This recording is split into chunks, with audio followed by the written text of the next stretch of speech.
التوقيت قرب الفجر، الناس نايمة والدنيا هادية والشوارع الحركة فيها شبه محدودة قوي، ومحدش أبدا كان يتخيل إن بعد ثواني بسيطة الحال ده كله ممكن يتغير.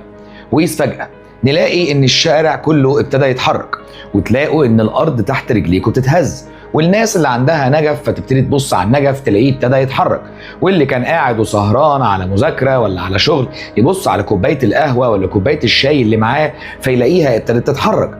ممكن في الأول بنشك إن عربية نقل كبيرة معدية في الشارع، لأن ده فعلا بيحصل لما عربيات كبيرة بأوزان كبيرة بتعدي في الشارع.